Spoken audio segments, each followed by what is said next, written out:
Everyone asked the same question about the NBA's new Heave rule. The NBA is constantly tweaking its rulebook to improve the game, balance competition, and ensure that both players and fans get the best possible experience. On Wednesday, the league introduced a new change that immediately became the talk of basketball Twitter, the so-called Heave rule. While at first it might sound minor, the implications are larger than most realize, and fans everywhere had the exact same question when the news dropped. What exactly is the Heave rule?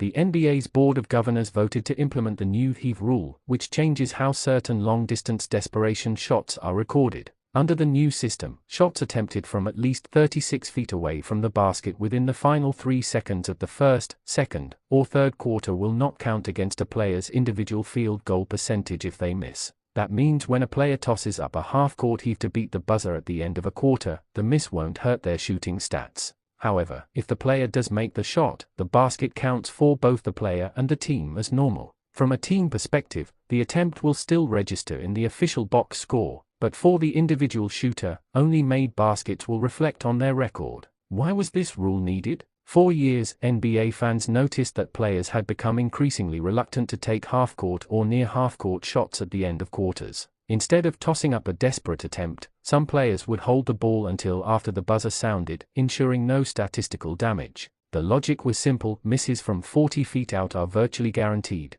and while they have a slim chance of going in, they were hurting players' shooting percentages. In today's stat-driven league, where contracts, legacy, and even MVP votes can be influenced by efficiency numbers, it made sense that players were risk-averse. As a result, what could have been thrilling buzzer-beater attempts often turned into anticlimactic quarter endings. Fans grew frustrated, and teams lost opportunities for miracle baskets. The league finally decided to address this issue by removing the penalty for missing these ultra-low percentage heaves. Fans all asked the same question as soon as the rule was announced. The internet exploded with one collective question: so what happens if they make it? On social media, fans and even brands were puzzled. Would the points count? Would it just be recorded as a team basket? Would the player somehow not get credit for pulling off the improbable? The answer was quickly clarified: yes, the basket counts in full for the player. If a shooter makes a 40-foot bomb at the buzzer, they get the points, the highlight, and the statistical credit, all without any downside if they miss. In other words, the NBA has essentially created a penalty-free shot scenario. Comparing it to other rules, this isn't the first time the NBA has separated team stats from individual stats.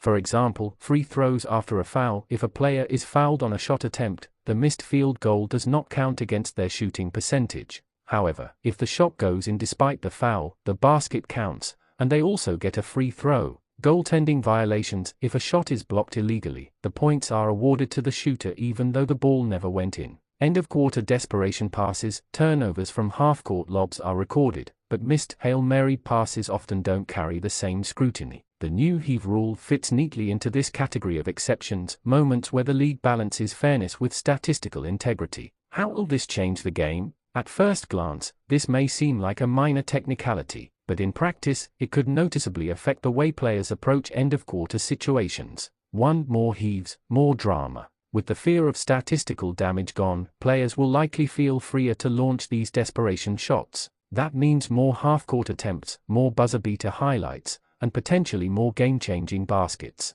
2. Impact on analytics. Analysts who track shot quality and advanced metrics will need to adjust. While misses won't hurt a player's field goal percentage, they will still show up in team efficiency numbers. This could slightly distort how certain players' overall impact is measured. 3. Psychological relief for players. Superstars like LeBron James, Kevin Durant, or Luka Doncic have sometimes been criticized for avoiding late-quarter heaves. Now, they no longer have to choose between pleasing fans and protecting their numbers. For a boost for the fans, the NBA thrives on highlight reels, viral clips, and dramatic endings. By incentivizing more long shots, the league ensures fans won't miss out on potential jaw-dropping moments. Historical context: famous heaves throughout NBA history. Buzzer-beating heaves have been some of the most memorable moments. Baron Davis once nailed a near full-court shot against the Bucks in 2001. LeBron James sank a 55-foot buzzer-beater against the Celtics in 2007.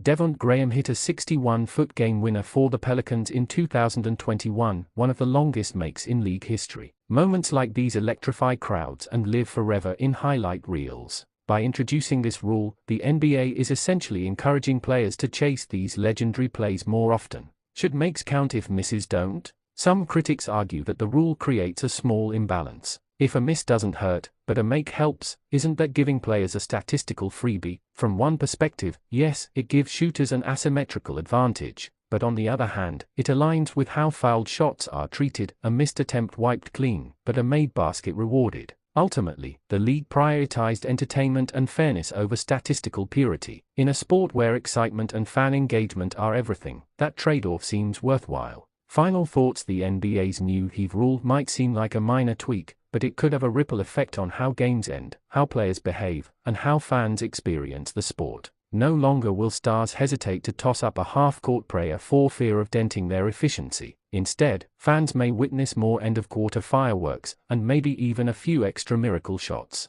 At its core, the rule is about encouraging risk-taking without punishing players for doing what the fans want, trying to make something out of nothing. And for once, it looks like both players and fans are on the same page. The next time the clock winds down and a player launches from beyond half-court, fans won't just be hoping, it will finally make sense for the shooter too.